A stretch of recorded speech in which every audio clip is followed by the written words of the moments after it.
to the Upshot, Multi-World Disc Golf's podcast about the latest in the disc golf world. I'm Charlie Eisenhood. Joining me is Josh Mansfield on this Thursday, February 12th. Josh, Olympics are rocking and rolling, and I have a correction to make from our show on Tuesday. I mean, a partial correction. We were talking about Stacey Gaskill, the ultimate Frisbee player of note, who is competing tomorrow in snowboard cross. Yep. There is a disc golfer at the Olympics. Okay. Trent Michaud, I assume it's a French pronunciation, Canadian figure skater. Now, not a notable disc golfer, but a disc golfer nonetheless. And check out the Instagram reel right here from, I guess, yesterday. Throwing the Ultra Luna through the Olympic rings. Josh, I have one thing to say. Okay. Why are you so close, man? Take a couple of steps further back. Show us what you got. Gotta make sure he makes it. I went and took a look. He's 975 rated. Like, okay. He's not bad. I'm not casting stones from my 900 rated butt over here. He's registered for an event already. For the season, like played in 5 events last season. Yeah, like he's legit. And so I mean that was the thing. I honestly don't even know if you have to offer a correction, because you said I'm sure there are people who play disc golf in the Olympics. It's true. It's not a mulligan. It's more of an update. It's an FYI. We have a name for some of these previously unnamed disc golfers who are in the Olympics. So always cool. The Instagram reel is cool. Like I wonder if that's the first time a disc golf disc has ever been thrown through an Olympic ring. It's possible.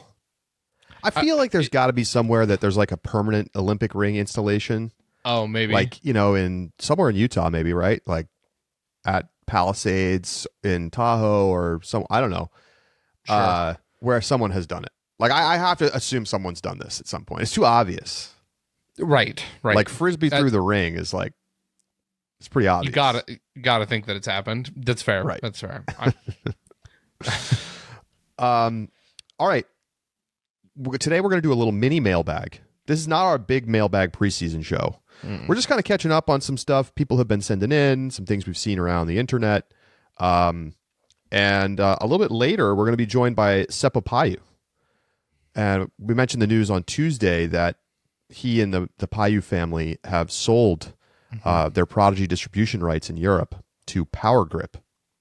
So perhaps this first chart is a great place to start. Take a look here. Powergrip Europe posted this online, and it is the sales chart over the last, 7 years? 5 years? 11 years. 11 years. Thank you. I'm like not looking at the chart yet, obviously. Okay. 2014 to 2025. Yeah. And then, it's kind of a messy chart, but it is a messy chart. Josh, what do you see here? What do you take away from this being explanatory for the podcast only listeners? Yeah. Well, there's a couple of interesting things. Your clear winners here are Discmania, MVP, Axiom. They really quick. We should note Powergrip is a Finnish. It's a very big Finnish retailer. Yes. So I think it's a fair assumption to make that this is primarily Finland sales. I was looking at the Reddit comments because we did find this on Reddit, and there were people who were Europeans from Northern Europe who are not Finnish, like Denmark, for example, who still use Powergrip online. And so they have a pretty big online distribution for all of Europe. This is kind of like the Infinite of Europe. They're like one of the biggest online retailers. But I think it's probably safe. The pure assumption, 80% Finland sales. Sure. Maybe that's too high, but just keeping that in mind from a brand putting that in perspective. Yeah, absolutely. Biggest winners here, Discmania is just like clear trend up. I mean, little ups and downs, but is very clearly made some big progress here. And then MVP and Axiom are the other two that, you're going until about 2022, and then they just shoot up and are respectively third and fourth in this chart now, behind only Discmania in second, and Innova. If you combine MVP and Axiom, they're the number one brand. Number one brand by probably a mile. Yeah. Very, very well done on their part. Biggest losers here, Innova is used to be by and far the leader and has dropped back to the pack. But still number one. Assuming you don't include the combined MVP Axiom. Presuming you don't combine. But yeah, I mean, I think this is very indicative of the overall market and how it's changed over the last 10 years. Yeah. Where Innova was like way the biggest dog, and now they are one of the dogs. And, maybe if they did a little more for the dog, they could get back to being a bigger number one. That's right. Dynamic Discs used to be the second most popular brand, and they are dead last now. They are behind Squatch bags. Oh. Yeah, look at that chart. I mean, that is gruesome. Oh, brutal. Now, I know that Dynamic Discs is not the primary European that brand is not designed to be their European brand. This is still bad. This is bad. I mean, it speaks to the decline of that brand among the general population of let's call them disc golf diehards. Yeah. I don't think it's. I mean, in many ways, it's a marketing story, right? Right. Because the plastic is the same as the Discmania and the Latitude and the on and on, but yet it falls off the cliff. Yeah. Well, other things do you think are interesting there, Charlie? Yeah, I think interesting to see Latitude kind of trending in the wrong direction. I keep in mind, this is relative sales. Do not take this as a indication of actual total sales going in decline, because I would almost assure you that Powergrip Europe's overall sales in 2025 are massively higher than they were in 2014. Right. Now, perhaps they were, like much of the disc golf market, they were peaking in 2022. But these are relative. This is a relative percentage of market brand. Share. Yes, brand market share concept. Yeah. So I think it's important to keep that in mind, because probably Latitude is selling way more. They're just selling less relative to other brands. But I think one of the things I take away, Josh, is just how competitive the marketplace is now. Yeah. There's not anymore a big one or two brands. It is more spread out. I mean, and look at a brand like Discraft that has done so much marketing in the United States with predominantly US players. And they have seen their market share slip somewhat since 2014. And they're well behind the European brands Innova and MVP Axiom in Europe. In Powergrip Europe, right? Just to be clear. Right. But I think it's why we're seeing Discraft take some efforts to sign some European players this offseason. But they have long not been as heavily involved as Innova, right? Who has done a lot in Europe. I still think it's a big opportunity for Discraft, given just how big their team is. And I think there's a reason Bob Giulio came on here and said, I really want Nicholas. Yeah. Yeah. Look at the chart, right? This is Finland. Yes. For reference, for those who are listening at home, Discraft and Prodigy have the same market share in 2025. So, that's now Prodigy punches above its weight class in Europe. But look at the Prodigy story. Chart. That to me is the most interesting one in this whole thing. I can't wait to talk Seppo today. They go, they're kind of middle of the pack in the late 2010s, and then they skyrocket to the top. They are literally the number one brand pretty significantly in 2022. And then COVID cliff, they're gone. It's unclear to me exactly what's going on there. I mean, I think there's some aspect of availability.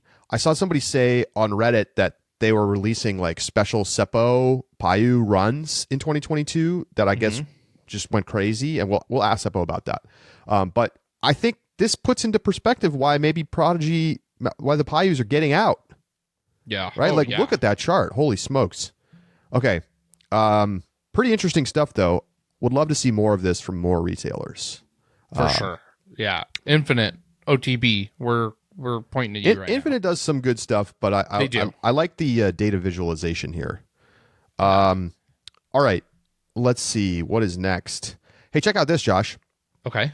James sent this in. He pulled together all of the lefty players he could think of and got their peak ratings. And this is a massive chart, Josh. So, some of the work that people put in when we're like on a whim, we're like, man, I wonder what the highest rated lefty is.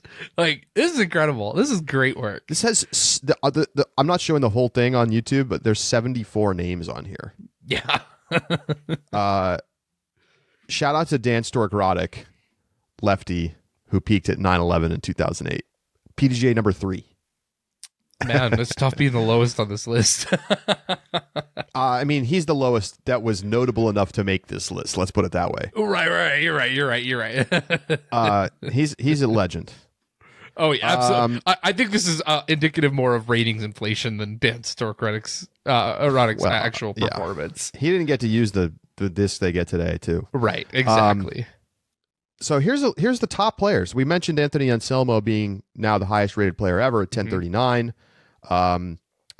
And lots of other players kind of like up near, in the 1020s in like 2025. So there's a lot of really good lefties. Many of the best lefties ever are playing right now. Yes. Oh, yeah. Yeah. So other top guys, Austin Turner, he's 1038. I think he's potentially in for a big year.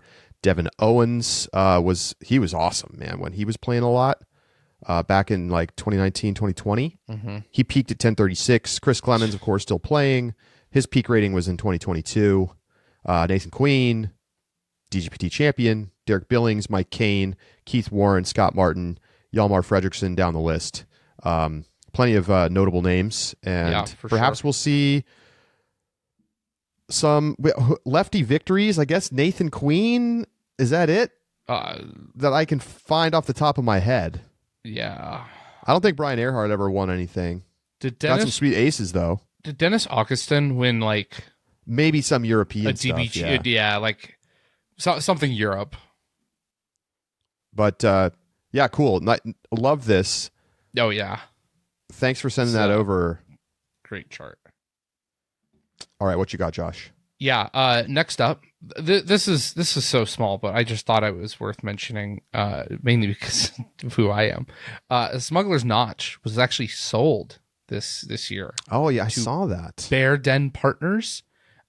No note about the disc golf, but apparently, according to the Reddit comments, there are a lot of people who are like the locals are pretty happy with it. Someone says that it's staying independent, and someone else says they're happy it didn't get sold to Vail Resorts. So it sounds like there were chats that it might go to like a big chain, and it stayed with a more independent. Altera or Vail. Yeah. So we'll have to ask Jeff Spring about it, but just thought it was a noteworthy Reddit post that we could stick in real quick. The ski subreddit, Ice Coast, for the East Coast skiers, they're pretty happy. I mean, I think they're mostly happy that it stayed independent. Yeah. And didn't go to Icon or Epic. I've never skied there. I bet it's awesome. It's so far away. I mean, even if it was on one of the passes, I don't think I would go. I can't imagine that this means anything for the disc golf courses. I can't either. There's no way that they would be like, oh, let's get rid of this incredibly well-performing summer activity. Like, that's not going to happen. If anything, it might be a good thing, right? They put more money into promoting the disc golf course, maybe adding more to the disc golf facilities. Mm-hmm. It's hard for me to see this being a bad thing. And like in Utah, Solitude's owned by Altera, and they do disc golf in the summer. So I have a hard time imagining. It's a known thing. Yes, yeah. This is a benefit. This is a plus for ski mountains, and boy, especially given the snow out west, at least this year, it might become disc golf courses that happen to have ski resorts in the winter, if it continues this way. So they may be leaning into those summer activities. The Bear Den partners also own Burke. I've never skied there either, but people saying they've done incredible stuff in less than a year, like fixed every single lift, added more snowmaking, bought new cats, made the food better, make the lodge better. So I think this is a good thing for, Smugs, having been there a couple times, it's a little dated. I mean, it shows its age a little bit. For the infrastructure wise, like the lodge and stuff, it's old. It could definitely use some money. Yeah. But, it is private equity. So, people will freak out. Of course. But I have a hard time imagining, regardless of who owns this property, that they would do anything to these disc golf courses. I don't think so either. And that's why, we don't want to have the world championships here anymore. Right. When thousands of people descend on our resort and spend tons of money here. Yeah. I thought it was something that was mention worthy, but I really don't have much of a reaction to it. Other than that. So, cool. What's next, Charlie? What is next? If I can find the tab, I'll tell you what's next. We got a couple emails about Goose. We had Aaron Gossage on the pod a couple weeks ago, and read a couple for you. First one comes from Brian. He says, "Hear me out. John McEnroe, talent, rage, ultimately was and is good for the sport of tennis. One of the best minds of the game and can commentate like no one else. Maybe that is Goose. I'm a fan of Goose, cheering him on to beat Macbeth. Roger Federer of disc golf, style, grace, smooth guy. No. That sentence makes no sense to me. He said he's not cheering him on to beat Macbeth. Hang on. Am I a fan of Goose cheering him on to beat Macbeth? Who he then compares to Roger Federer. And he says no. He's not cheering for Aaron Gossage. Right. But every sport needs a McEnroe. Goose right now is our Mac. To complete the comparison, Gannon Burr is Novak Djokovic. So Brian, not really a fan, but thinks he's a good figure for the sport. Duncan is a fan. He says, I think his perceived negativity is often constructive criticism. People are used to hearing opinions and just thinking agree or disagree. Goose has nuanced arguments and offers solutions. In those practice rounds, when Ezra disagrees with him, he either explores his argument more deeply or gives ground. This is not negativity. It's someone who likes a discussion. I also think he's one of the most professional acting players in the sport. His interview on the Upshot sounded like a professional athlete in any other sport. He is analytical, realistic, intense, and highly motivated. Anyone who thinks that the blow-up at the Tour Championships looked unprofessional doesn't watch much pro sports. That's just something that people in high-pressure competitions do sometimes. It would have already blown over if it weren't the last thing to happen in the season. It's not like Eagle breaking his hand in anger makes him less likable years later, and that really was unprofessional. Thoughts, Josh? Not wrong about that comparison to Eagle there at the end. I think the point about Goose, and that's interesting, and maybe this, people are probably going to come with receipts of cases in other professional sports when this is the case. I think the biggest problem with Goose is, the thing about Goose's Pro Tour blow up is that it cost him the tournament.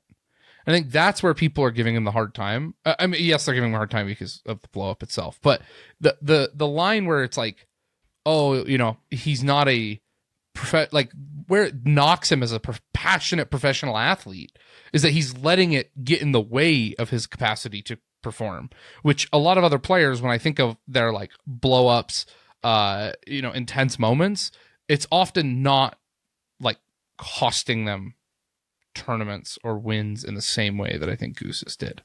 And so that's kind of where I see the delineation, but I mean, I don't know. I don't, having a villain is not a bad thing for a sport. We used to talk about that with Nico, and they've got a point. They have a point. Hard to call him a villain. Oh, I agree. Yeah, that's probably too strong. The difference, the McEnroe comparison. McEnroe was is playing a competitive sport where you're going directly at an opponent, and I mean he would berate officials, Josh told me before this pod started that he did not know who John McEnroe was, and That's true. I was literally put on the floor by that. You've looked him up. Do you recognize him? He looks very familiar. I really like. Of all, I like to consider myself like at least literate in a lot of sports. Tennis is one I don't even like pretend to be literate. Like I know like the Djokovic, Federer, Nadal thing, like, and that's about it. Like that is where I stop. I know more about like women's tennis than I do about men's tennis, because of, like, popular U.S. players. But I will say in my research, his autobiography is titled "You Cannot Be Serious," which I guess he used to shout at officials. Yeah. So. Oh yeah. No, he was. I mean, like way hotter head than Aaron Gossage. I mean, a Nico comparison is probably more accurate, I would say. Yeah, I think that's right. All right, let's see. I've got this MPO sponsorship chart. Okay. Josh, I'll drop a link for you so you can take a look at it. This is from Reddit. Sir Isaac Tootin put this together. I wish we had an FPO one too. Yeah, Sir Isaac, please. That's all right. I mean, I think it's going to be less interesting than this one. So this is the top 20 finishers in the Pro Tour standings in 2025 with their sponsors since 2017 up through this coming year, 2026. Mm-hmm. So take a look here. I mean, pretty interesting. Innova used to be heavily represented, with players. Of course, these top players were not necessarily the same top players in 2017. Mm-hmm. Adam Hammes, Anthony Barella, they were like kids, right? Sponsored by Innova. But look at what Discraft has done here. I mean, we know this, right? That they are dominating the leaderboard, but it goes to show you just how much they are. What else do you see? Well, the other thing that I think is interesting, until this year, like Discraft hasn't lost anybody. And that's something that we talk about every season, but I don't think I quite had the realization of how good Discraft is at retaining their talent. And that's what we did talk about it on the last show. But I think that this is a good visualization of the fact when people go to Discraft does an excellent job of valuing their players and keeping them around. And you don't really hear, I mean, Goose is like the first and closest thing I've heard to a disgruntled Discraft player. And that was not the case for tons of players from other companies. I think when Haley King left, I'm not sure that was on good terms. Yeah. That's a good one. I'd forgotten about the Haley King departure. Was that in the midst of her like playing less and less disc golf though? Yeah, I mean, obviously, Haley King has no sponsor now for 2 years in a row. So something's going on there. Like it's a personal choice, or maybe she's just a little hard to work with. I think you have to consider that option. But yeah, she left Discraft and went to Innova, and then left Innova and has just stayed open bag. So, right. I don't necessarily think that reflects necessarily on Discraft. I just noting that she's a high profile player that left. Right. No, for sure. So it definitely does happen. I think the other thing that's interesting, I mean, Ricky Wysocki has been a top 3 player for a decade, and like he's been on 4 companies. Like he's moved the most of anybody on this chart. Yeah, it's interesting, isn't it? Yeah. He walked away from that Innova deal mid contract. Big legal battle behind the scenes. Goes to DD. Then they have to give him the snips. Yeah, mid contract because they can't afford to pay him. Dynamic discs. He helicoptered right out of there. So yeah, it is interesting. I mean, it feels on brand for some reason. But yeah, you do see a little bit more of consistency from the other players. That Discmania, 3 players in the top 10. Yeah. Latitude 64, finding that MPO player of note. A couple people pushed back, by the way. We mentioned like Isaac maybe didn't have as flashy of a season last year. Yeah, they were right. Someone was like, a major win and like multiple top 3s. Like, what do you want? And I'm like, it's fair. It's a fair point. Listen, he's going to lull us and we're going to forget about him, and then he's going to win a major. Yep. All in Nate Sexton. So Shout out to DGA. There's a reason we've been talking about them punching above their weight class. 3 players in the top 20. And, MVP, meanwhile, now has Gossage as their top MPO player, Simon Lizotte. That's what, to me, is so amazing about MVP. They have managed to do all of this marketing without trying to chase the top 5 guys. Yep. Now, maybe they've tried to chase them. I won't speculate about that. But they have signed popular players instead of top players. Smart. Yeah, it is. Interesting. One other note just on that topic, Josh. A couple people mentioned in the Discord that we should have mentioned Joey Temali's sort of strangely timed departure from MVP and the potential negative effects of that on MVP, because he was basically doing content creation for them with the podcast and shooting video. And, do they have a plan to replace that? I'm going to give them the benefit of the doubt. But if Crush Pepper podcast goes away and they stop shooting any film out on tour, then yes, that will be a big loss for MVP. That seems like sort of an unforced error. I cannot imagine, as to your point, the company that has chosen to pursue players who are successful and bring in money because of their content creation. I cannot imagine the brand that has chosen that as their marketing strategy does not have a plan to continue to produce content. I guess we'll find out. Boy, would that be an L. It would probably be an L. Yeah. All right. I think we might have one more thing. One more thing. Yep. Got an email from Joseph Milner. Also, RPM Disc fans represented. After we talked about them being our top choice for the off season, they came out and were like, that is the correct call. So I don't know if this is just like bias, like showing itself, or if non-RPM fans are like, actually, that's a good take. But we got a lot of takes. Apparently, Joseph, who sent us an email, talked about his 1 RPM disc is an overstable 10 speed that he really loves. And he's looking at other fairways to try out to go along with RPM. A lot of people also talk about RPM's home baskets, which have like the spiral, the helix, I think is what they're called, that do look phenomenal. I think those first became a little bit like got their popularity during the Tour Down Under a couple of years ago. And great point. Those baskets are phenomenal. I kind of want one too. Eventually, like they do look great.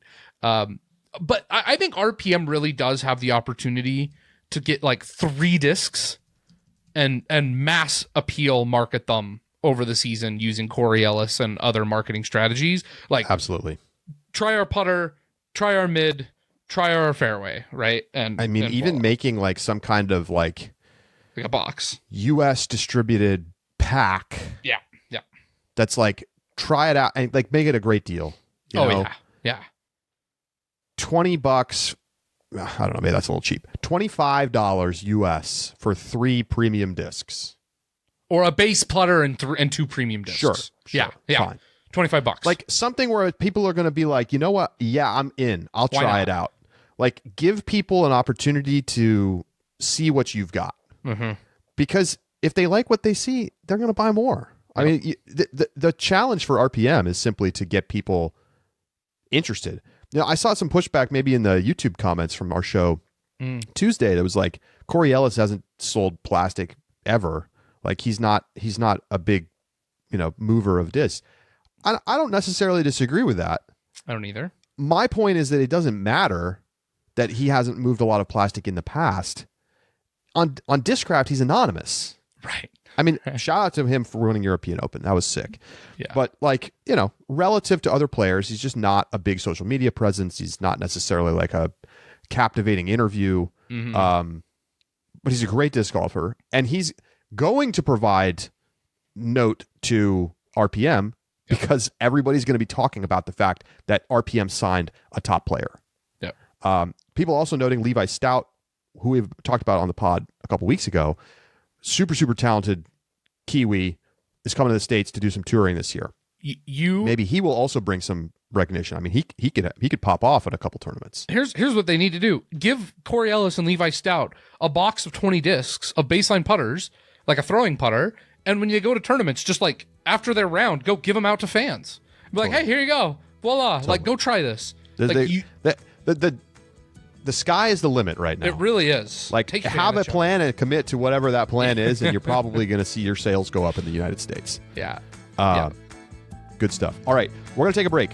When we come back, Seppo Paju joins us to talk disc golf, life, the Prodigy sale, and more. We'll be back.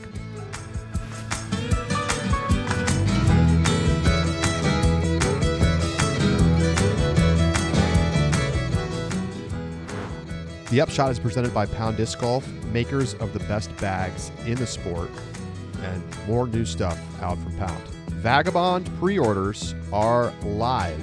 Some colorways available now: a black bag, a gray bag with turquoise trim, a brown with sage. Remember, the Vagabond is their smaller shoulder carry bag. It's a great bag. I actually gifted one to my brother for Christmas. If you just want to go out or have like a practice bag or have a bag for quick rounds, still plenty of pocket space to put some water and snacks, and plenty of disc capacity for a more casual day. Check it out, pounddiscgolf.com, and pre-order your Vagabond today.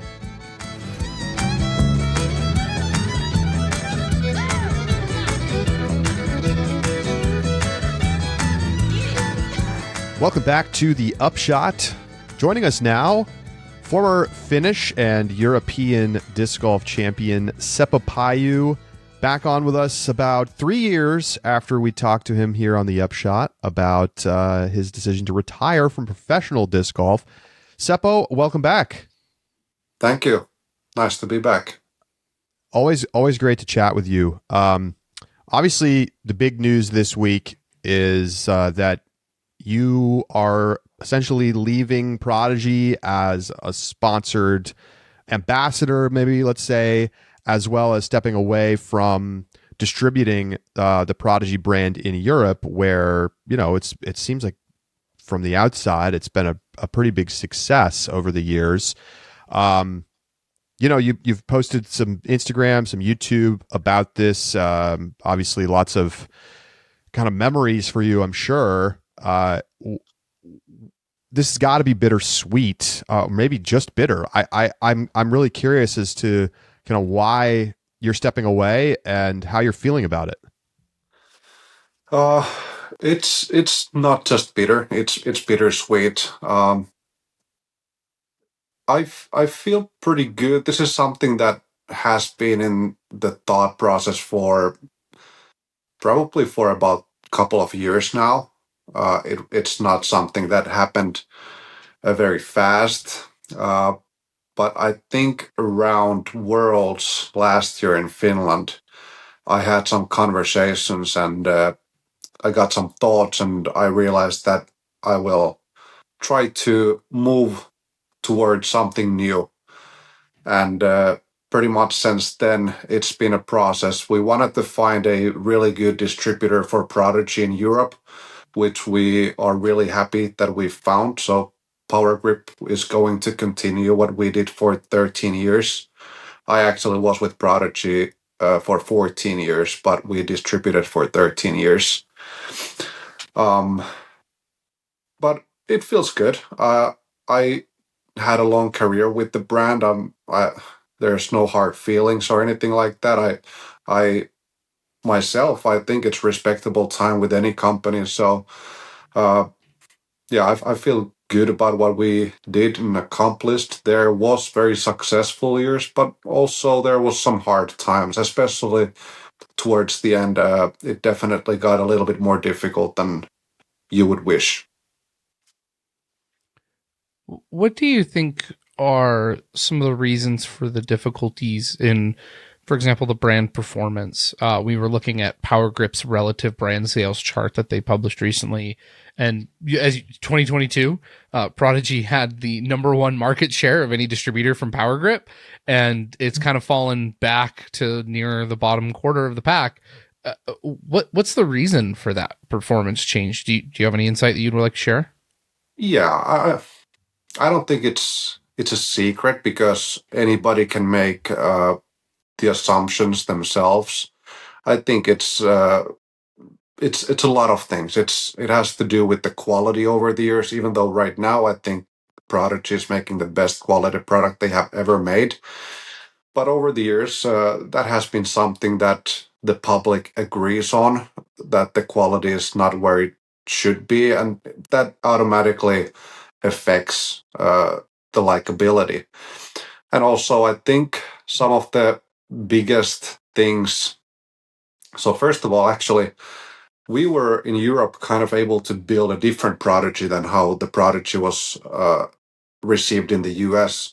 They were almost two different Prodigies because even though Prodigy in the US was having a little bit more of a hard time, we were doing really good in Europe because we sort of built the brand around different people like myself and Mainu Mäkelä and a lot of other people as well. So we didn't, or the things that happened in the US didn't necessarily affect the European market so much. But I think when the Gannon Burr thing happened, it started to also show in Europe. And that's just the harsh reality, I think. Uh, Things could have definitely been done better, probably from both sides. I'm not exactly sure who was more right in that case, but however, the people received it the way they did, and I think that was probably the last turning point where it started to affect the European market as well. But it's been, I would say, it has settled at a certain level in Europe, and we still have, or Prodigy still has, a pretty steady spot in the industry. And Powergrip, we made a really good deal with Powergrip, and they are excited to continue the work. And I think they will take a certain stand on how they will try to, or what they will try to achieve with the brand. Maybe not necessarily try to battle with Innova or Discraft or House of Discs, but rather focus on the things that do work. And I think it's a really smart move, and Prodigy definitely can be helpful for them.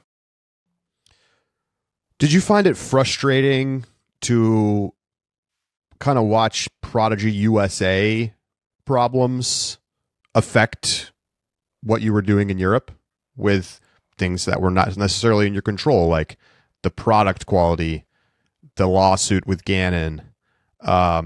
Like those are things that are happening kind of externally to what you were doing in Europe, and yet it had this pretty negative impact on you. Like, Yeah. is that what started you thinking about, like, I got to get out of this Prodigy business? That is one of the bigger reasons for sure. It's anybody would agree that if things are out of your control and there's not much you can do, and the numbers are not looking the way they should, so there's not much you can do. You have to look for other uh, opportunities. So that is definitely one of the big reasons.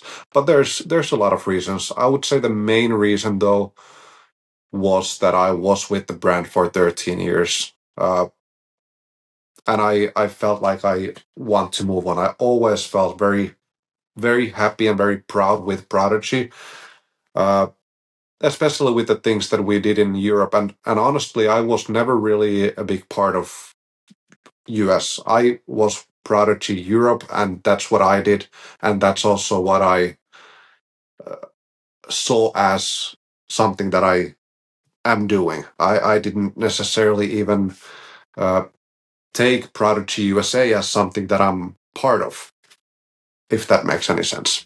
Yeah, for sure. And I guess, what exactly was the business arrangement with Prodigy? Like, are you selling like rights to distribute, or did you have your own, like? That there was two different eras. There was an era where Prodigy Europe was part of Prodigy USA. They were together. but for most of the time, Prodigy Disc Europe was its own company and basically a distributing company. And right now, Prodigy Disc Europe is or was a distributor company until we sold the distributing rights to Powergrip.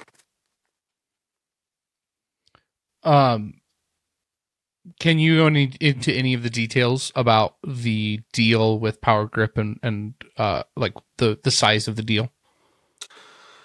Yeah, so basically they bought the rights for distributing. They didn't buy the company; they bought the business basically, and so that included the distributing the product and the course side. How they will pay is so whatever they sell is we get a certain percent of their sales basically, and I think that's quarterly for the next 5 years. I don't remember exactly the details, but for it's a 5-year deal, and we didn't or they didn't pay anything right now. It's based on their success basically. You're still a huge name in Finland. I mean, people were talking on Reddit that one of the reasons you guys did so well in 2022 is that you had Seppo runs that were going crazy. What does this mean for you in disc golf? Like, should we be expecting to see you continuing to be involved? Yes, I will be involved. I've been in discussions with a certain company for almost half a year, and we've been basically waiting for us to get things settled with Prodigy Europe, and we're still figuring certain things out with the company before we make the announcement. We want to be ready and prepared when we do announce. And basically, I've been having different discussions with probably a couple of dozen different disc golf companies and brands, and every single one of them have wanted to work with me. So I'm open to almost anything right now. Blink twice if it's Discraft. That's my thought too, Josh. Yeah, I saw it. It seems like that's a common rumor, but yeah, no comments on that. Let me jump in really quick. Is it safe to assume that you're going to do a distribution deal similar to what you were doing with Prodigy for a new brand? I'll let you guys assume whatever you want. All right. Fair. Go ahead, Josh. Okay. No, I'm going to change my question now. Understanding that you are still in this preliminary stage and can't talk too much about it, can we have you back on after the new deal is made to tell us about the details so you can share a little more? Yes, I can promise you that. All right. That's I will accept the no comment answers then.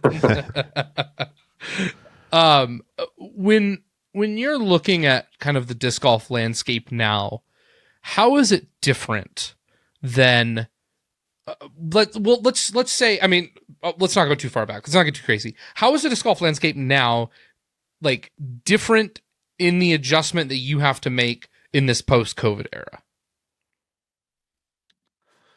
I'm sorry. You would have to repeat the question. I'm not sure if I understood. Yeah, it's hard. It's a hard question to ask. Let me offer the context that I'm thinking of. You've been in the game for a long time. You in the distribution, like the marketing game, understanding and seeing what goes on behind the scenes of a disc golf distributor or manufacturer.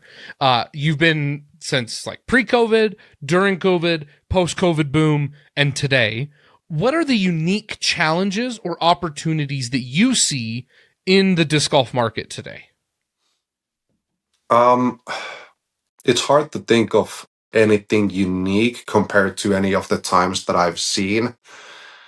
I would say the situation after all is pretty good though. If I like to compare this time to pre-COVID rather than to COVID, because COVID was obviously just something that was, nuts. Basically, I don't like to compare to that era. It's just, it makes me sad if I compare to that. So I like to rather think of the time before COVID, and compared to that, things are pretty good, I would say. Within the industry, there has happened pretty much all the things that you would accept or expect. Yes, expect. A lot of brands and companies have dropped since the COVID, which was something that we discussed during the COVID when a lot of companies were popping up. That after a certain while, a lot of those will drop, and that has happened.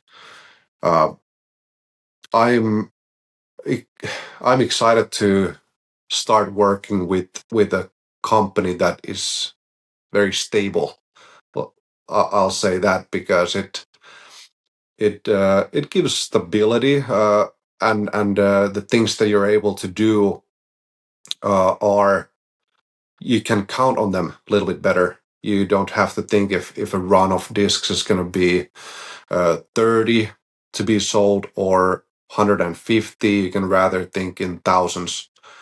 Uh, so that is something that's slightly new as an opportunity to me. Something that I can think of right now.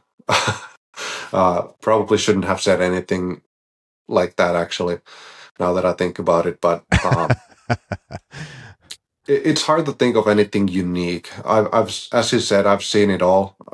We started the distributing in 2014, but a cool thing that's coming up for me is something. It's going to be more predictable. Runs are going to be bigger. Overall, the volume is just bigger, so it's going to make it a little bit more fun to work on certain things. What did you think of Worlds and all of the energy in both Finland and Europe generally last summer, and kind of where disc golf is just generally in Europe? I think it's fair to say that it was the biggest world championships of all time. I've been to about 10 of those. And the amount of people that was there on the final day, I think it was around 15,000. That's absolutely nuts. And I don't think we don't even need more people than that. We don't ever have to think of needing more than 15,000 people on the final day. So, but I also like to, since I get this question a lot, I also like to tell people that what was done for the event is nothing crazy, actually, because I've done for the last 2 years, I've done a disc golf pro tour event at my home course in Turku, and people say that it's crazy what happened at Worlds, and I tell them that not really.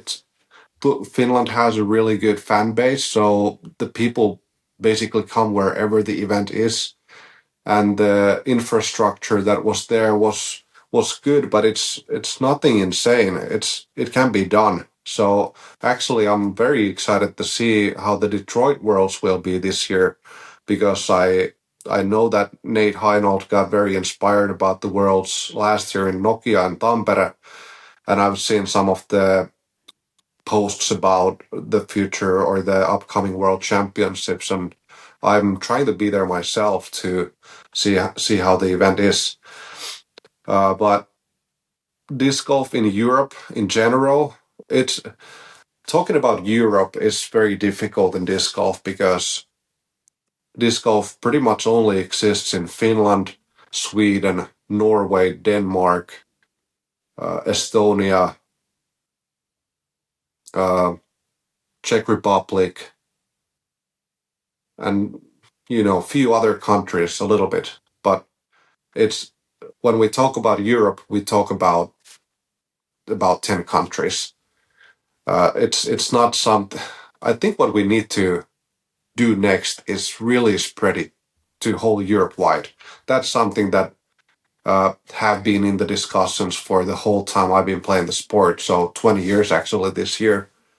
And I really would like to see that happen eventually. I'm right now in Spain, and I believe the whole country has about 3 or 4 courses. It's And crazy. when I go to the disc golf course here in Mijas, I have never seen a Spanish disc golfer. It's That's mostly wild. it's mostly Finnish people, Norwegians. In the city that we're staying at in Fuengirola, there's about 20,000 Finns living here.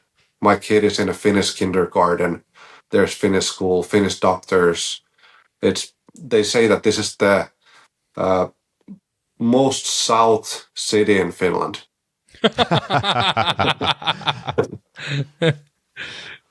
That's so interesting. But yeah, so I really would like to see that happen.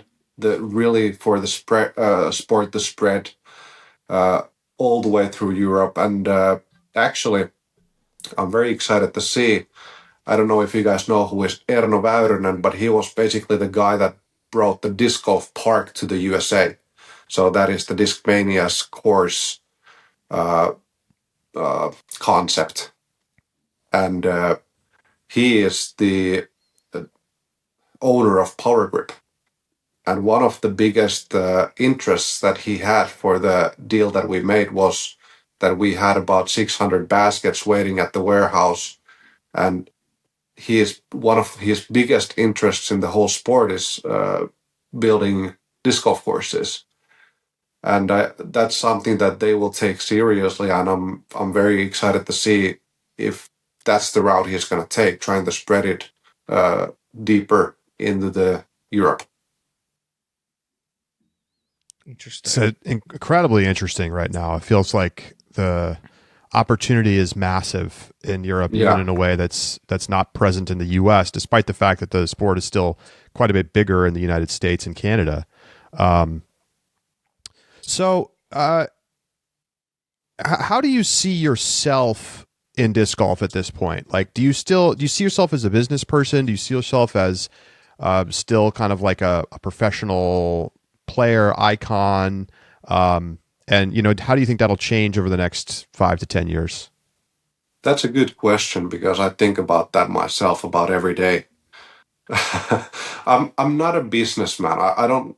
That's not who I am naturally. I have sort of been sucked into that role a little bit, but being the businessman in Prodigy Europe was never really what I was. I was mostly about marketing the brand as a player, as a YouTuber, as hosting different events and stuff like that. But I'm a little bit of a businessman. I'm a little bit of a marketing person or YouTuber.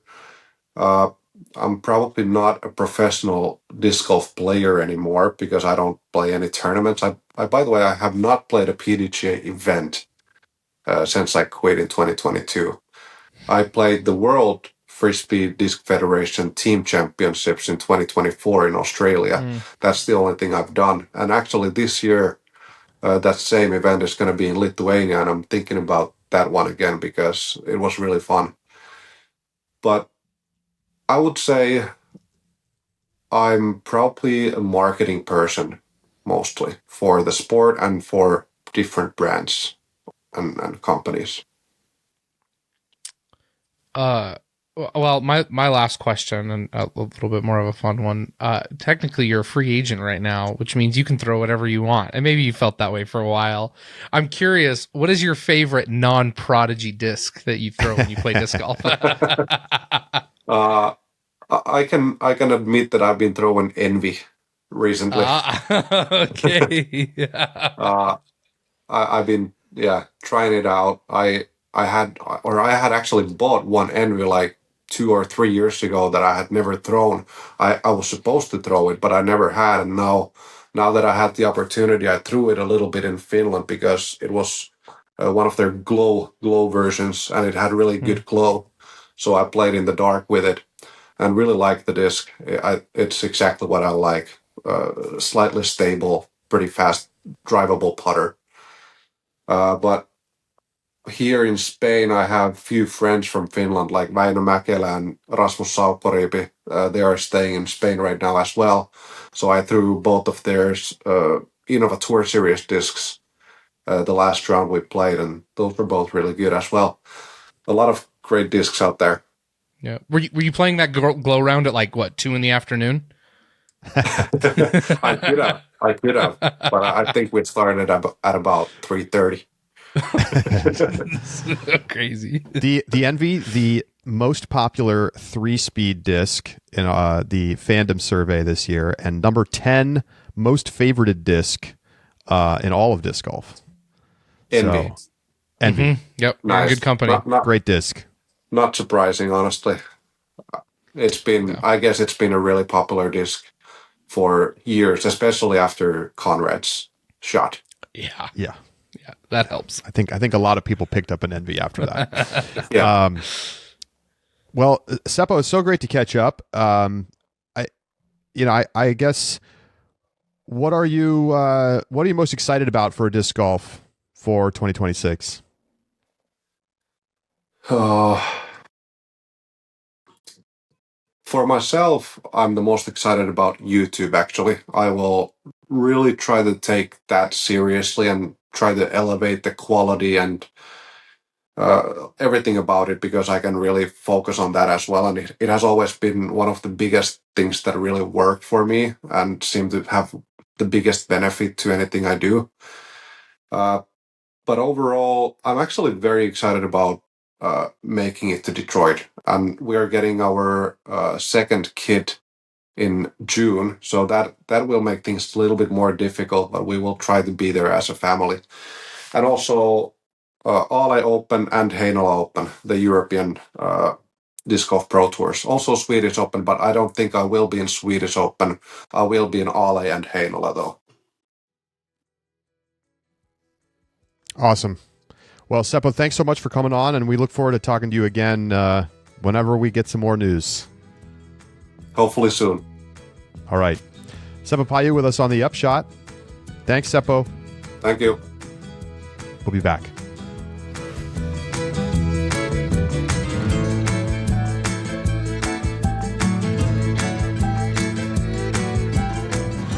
Welcome back to the Upshot. Thanks again to Seppo for coming on. I gotta say, Josh, that was more interesting than I bargained for. I was hoping I had a hope that it was going to be interesting like this. I was pleasantly surprised. All right, so who is it? What company is it? You asked him, blink twice is disc crowd. And that was also when he said, we're working on this thing with somebody new. I was like, oh my gosh, I bet it's Discraft. That's right. And he's like, oh, that's the rumors online. I haven't seen those rumors. To be fair, I have also not seen those rumors, but I am not trolling on the Facebook pages where there's lots of these kinds of discussions that happen. Yeah. But here's the case against it being Discraft is that Discraft just signed a deal with OTB to do European distribution not too long ago. Oh, that's right. So OTB Europe is proud to be an official distributor for Discraft, blah, blah, blah. I'm going to their website. Let's take a look. Yeah. This is business to business. So this is like, it's wholesale distribution. So I don't know. And Innova already has a deal over there with a Disc Sport, I think is the name of the company. Obviously House of Discs is already completely established in Sweden and Finland. True. But here's the thing. I think you're thinking about it wrong. Okay. I don't think he is selling, I don't think he's taking his distribution company and becoming a new distributor. Okay. When we were asking him, how does he see himself? He's like, I see myself more as a marketing person. Yeah, he did say that. I think he's just going to be a marketing ambassador for one of these brands. Now, if it's true that he's going to go to distribution again, then the only answer has to be MVP. I basically agree with that. Yeah, like if he's going to be a distributor, MVP does not currently have like an obvious distributing partner in Europe. Right. Whether they have something behind the scenes, I don't know, but yeah. They don't have a maybe. ton. There's not a ton of MVP availability in Europe. No. And with Silva's popularity, it would make a lot of sense if they're like, we're just going to use Seppo's company and we're going to make a deal and he's going to be our licensed distributor in Europe for MVP. That makes a ton of sense. If he goes the distribution route, yes.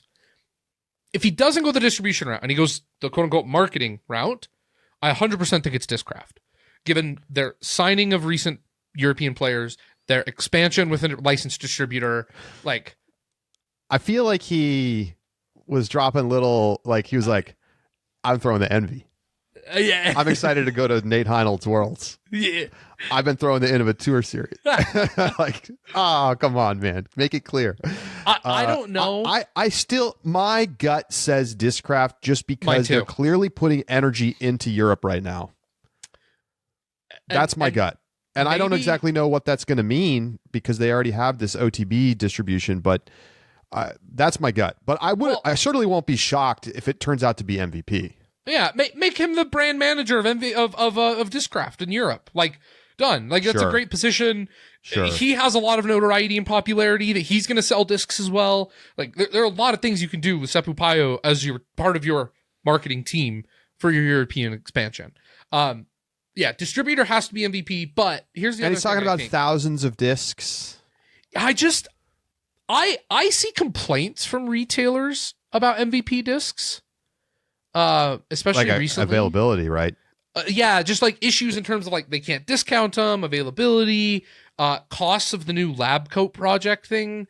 Apparently, it's also like kind of hard on retailers. So I don't see MVP as like this. Like retailers are always just like hunky dory. Now I don't see anything about it for other companies, so I can't really speak to it. But yeah, I think MVP has very strict minimum advertised price policies. Yeah. So when he's talking about like the stability of production and runs, that just like screams company like Discraft to me. I think it's one of those two. That's my gut. Yeah. Innova seems like they do their own thing. Yeah. But I don't know. Anything besides House of Discs seems like plausible to me. House of Discs would be so weird right now. They should be concerned, right? Like, oof. What a tough time to be trying to run this mega company that's having struggles all over the place and has been laying people off right and left and like no longer has any of the people that like built these brands. Yeah. And you're like trying to stabilize, and meanwhile everybody else is trying to get into Europe. Mm-hmm.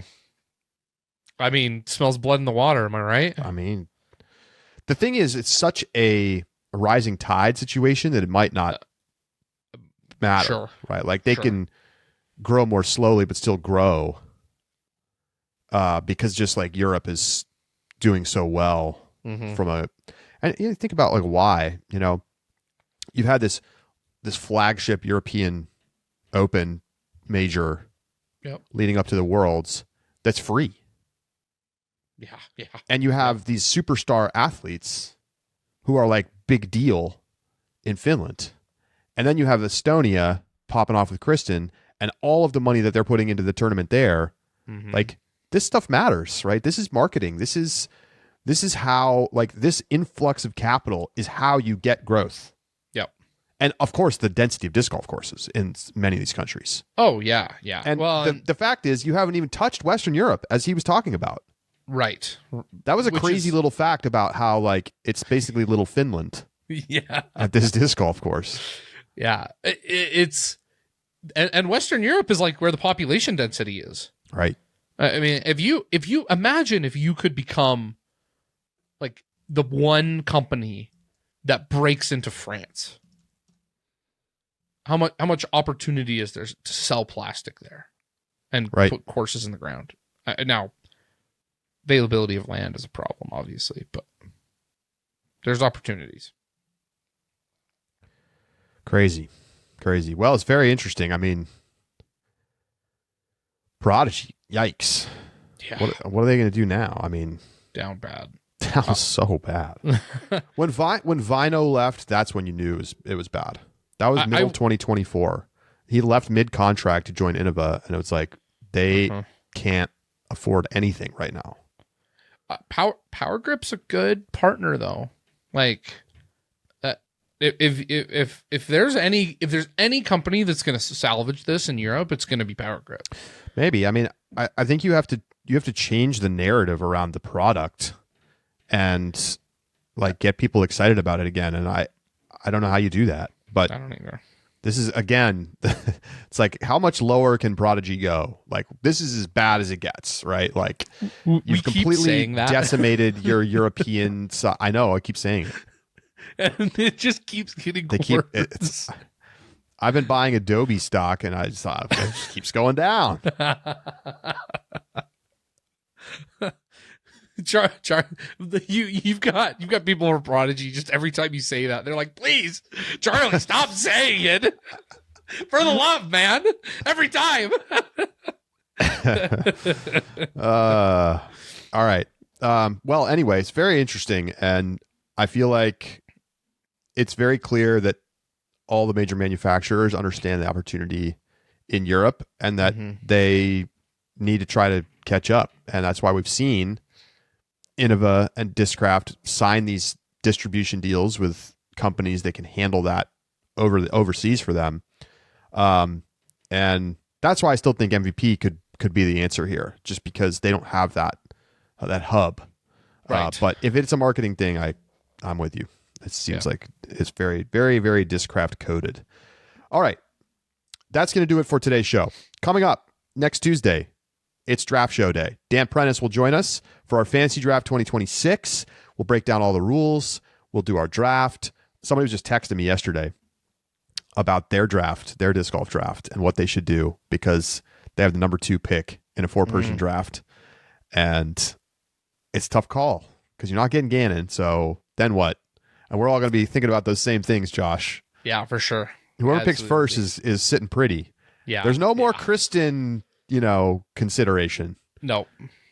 And so it's going to get a little 3-person draft, very different. So it'll be fun. Join us for that. And don't miss our subscriber bonus segments that we do every week in the Discord. Become a subscriber, discgolf.ultiworld.com/subscribe. Join. You can save money with an annual subscription and lock in for the year to come. It's going to be an amazing season of disc golf. I'm commentating disc golf in a month, I think. Crazy. Just about a month from today. Let's go. I'm fired up. I'm ready. Let's get this season started. So tons of preview content coming your way over the next 2 weeks as we get you ready for the first event of the season, which starts in just over 2 weeks from today, Friday, February 27th at the Supreme Flight Open in Florida. For Josh Mansfield, I'm Charlie Eisenhood saying so long, and we'll talk to you on Tuesday right here on The Upshot.